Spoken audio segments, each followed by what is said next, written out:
Les réflexions décentrées, épisode 1, prologue. Hier soir, je me suis assise sur mon lit en train de réfléchir. Pas quelque chose de particulier effectivement, puisqu'il était 22h40. Mais du coup, c'était un peu trop tard pour commencer quelque chose de nouveau, et aussi trop tôt pour terminer quelque chose que j'avais déjà commencé. Du coup, que puis-je faire? Et mon cerveau me préparait une petite pellicule mentale pour défiler les souvenirs dont j'oublie l'existence. Et soudain, je me suis dit, mais putain, qu'est-ce que je suis ici? En fait, je sais pas si ça déjà vous est arrivé, mais bien sûr que si, ça arrive à tout le monde, mais enfin, on est au 21e siècle, tout le monde souffre des hystéries, anxiétés, des mini-questions de vie ainsi, enfin bon bref. Je vous préviens que je suis consciente du manque d'originalité de mon esprit, mais en fait, c'est pas du tout le problème en question là. Enfin, en fait, je pense. Même des fois, je peux clairement dire que j'ai bien pensé comme tout le monde. En fait, ça me fait sentir comme si on était une énorme boule de neige qui est en train de descendre avec une vitesse énorme et chaque moment, elle a grandi en s'ajoutant d'autres flocons de neige. Et vu que je suis pas très forte avec les métaphores, comme cet exemple-là, alors concentrons-nous à des choses beaucoup plus concrètes. Qu'est-ce que je fais ici? Enfin, à la base, je sais ce que je fais dans la vie. Enfin, je veux dire, je travaille dans un labo où j'invente des nouvelles variations des émotions classiques, mais bon, ma spécialité aussi, c'est de l'horreur. C'est plutôt stylé, non? Bon, c'est plutôt pas mal, en vrai. Et des fois, je raconte ce que je fais grosso modo aux gens. En fait, je peux clairement voir qu'ils m'apprécient et j'essaie d'être humble, mais en vrai, j'aime bien ces moments. Enfin bon, bref, j'aime bien les défauts humains. Mais en vrai, des fois, je pense que c'est tellement trop bien de faire des fautes. Et en plus, ça m'arrivait très souvent, du coup, je pense que j'ai quand même le droit d'en parler. Et du coup, c'est parce que tu peux voir à quel point t'es faible, du coup, ça contribue également de t'enrichir tes connaissances et des expériences et tout, enfin, bref. Ça m'arrête pas quand j'ai réussi quelque chose. Par contre, quand je suis tellement merde, c'est un vrai plaisir. Je me suis dit, mais oui, c'est ça l'humain en fait, c'est moche. Ce sera rien du tout, on est complètement incompétent. Et tout d'un coup, ma conversation hyper profonde avec moi-même a été interrompue par l'arrivée d'une espèce de marionnette. C'est assez philosophique quand même. Bon, moi personnellement, je me suis convaincue que je peux réfléchir avec modération et ça doit être ça. Ouais, peut-être j'ai un peu abusé, mais bon.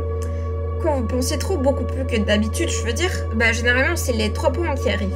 Du coup, ils ont une sorte de flic qui empêche les gens de terminer leur phrase. Je vous jure, j'ai pas remarqué de tout ce que je suis en train de faire. Je suis pas l'un des 3 virgules, dit-il. Et donc vous devez être la malaise sans doute. Parce que si quelqu'un pousse vraiment ses limites, c'est lui qui arrive pour que cette personne ne souffre plus et en lui donnant les craintes de folie. Non, c'est pas moi. Mais qui es toi alors? Je fais quelque chose de mal? Manifestement, vous n'avez rien fait en fait, et c'est ça le problème. Non, mais je n'ai pas compris, ce n'est pas un crime de rien faire. Mais c'est une potentialité gâchée, vous pourriez potentiellement changer le monde. Mais vous avez choisi de gronder tout seul sur votre canapé là. Oui, exactement. Qu'est-ce que je suis censée te faire? Genre, changer le monde? J'ai ri trop fort, il m'a détesté. Pourquoi moi? Putain, j'aime tellement cette question, c'est tellement américain. Non, la vraie question, c'est pas pourquoi vous, madame. La vraie question, c'est que pourquoi moi? Pourquoi suis-je ici maintenant plutôt que d'autre part? Et c'est vous qui m'avez appelé, parce que vous n'avez pas suffisamment de courage de réaliser ce que vous voulez faire. Donc vous n'avez pas d'autre choix que personnifier vos désirs que vous n'aurez même pas à décrire. Putain, mais j'étais fatiguée, sans doute j'étais endormie. Il n'était pas là. Mais par contre, j'ai tellement envie qu'il soit vrai. Donc vous n'allez pas dire que je suis qu'une hallucination? Très fortement, c'est le cas. Mais en fait, si jamais une possibilité que tu sois vrai ou bien existe, je sais plus, reviens s'il te plaît. Je vais essayer, mais faut que tu fasses un effort aussi. Comment ça? Pense à moi. Et puis il a disparu. Je l'ai attendu pour quelques minutes, je savais qu'il fallait attendre un peu plus, mais bon, j'avais envie de le revoir tellement. Et probablement c'est pour ça qu'il n'était pas là. Faut pas trop vouloir quelque chose, faut qu'on soit entièrement indifférente. Pourquoi il est venu? C'est un élément déclencheur.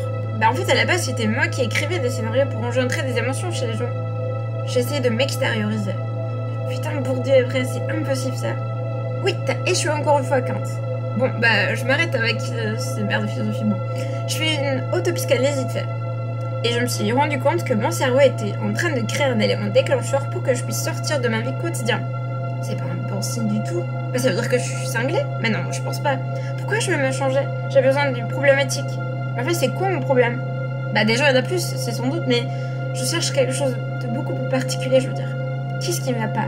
Oui, il y a aussi beaucoup de choses qui ne vont pas, mais bon, je sais, j'ai pas une problématique précise. Mon cerveau essaie juste en fait de créer des mini-péripéties pour donner l'impression que je sors de mon quotidien et je me sentirais plus ennuyée. quel malin. Bah donc il n'y a aucun progrès dans mon personnage.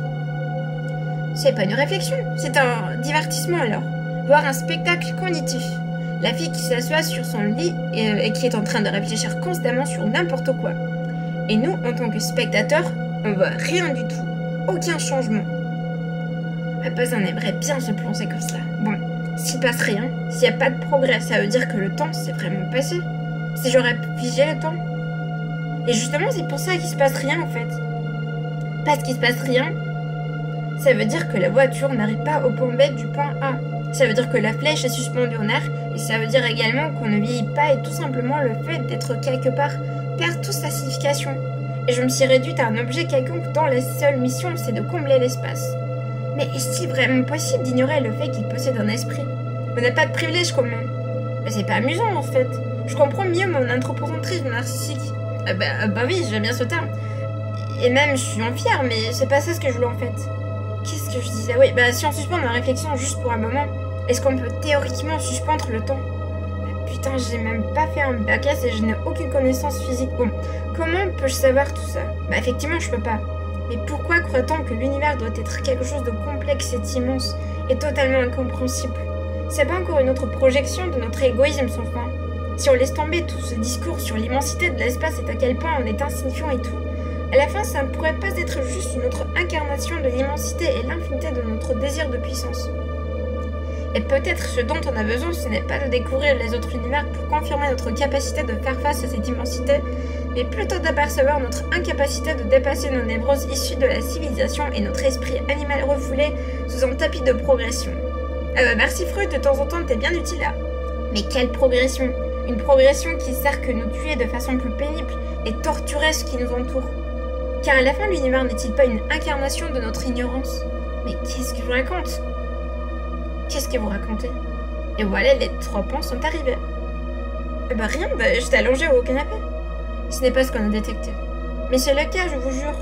Vous travaillez pour le département des émotions nouvelles? Demande l'un d'eux. Et bah oui, quand je travaille, inévitablement, je surcharge des fois. C'est bon. Et la justification? Laissez tomber. Mais vous êtes en surchef? Ouais. Bah ils ont fini par décider que j'avais une raison pour être cinglée, du coup je ne suis pas. Du coup tout va bien, je suis pas cinglée pour l'instant, selon leur point de vue. Demain je vais aller au travail et je ne penserai pas à la marionnette. Surtout pas. Car je sais que si je le pense, ici j'emploie plutôt le. Parce qu'en fait, même si la marionnette c'est non féminin, à la fin c'était un mec qui parle. Mais en fait c'était pas vraiment un mec, mais qui est un mec. Bon, c'est compliqué, du coup j'ai envie d'utiliser tout simplement le ici. Je vais lui donner une existence. Était-ce très vrai? Et elle va me rendre une autre visite.